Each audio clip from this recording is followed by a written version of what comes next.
Hi everybody! Today we are going to learn how to recover your deleted photos in Google Photos on an Android device.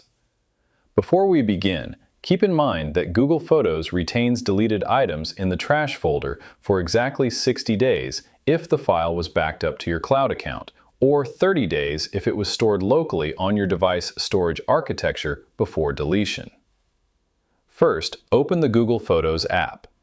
Look down at the bottom horizontal navigation bar layout and tap directly on the section tab labeled Library or Collections.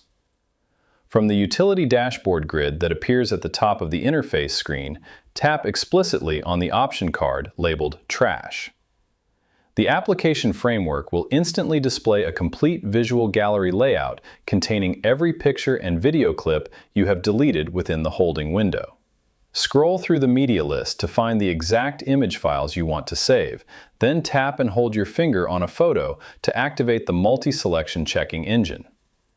Tap the checkbox overlays on any additional items you need to recover across your historical timeline view.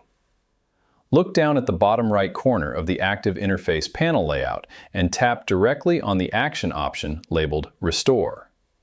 A confirmation notification pop-up will appear on your display screen verifying the restoration path, so tap the secondary Restore button to authorize the background move command. The system database engine will instantly pull those media blocks out of the temporary purge queue and drop them cleanly back into their original chronological positions inside your primary photos library timeline, as well as any shared albums they previously belonged to. And that's it. I hope it helps you on your current and future project. Thank you for watching.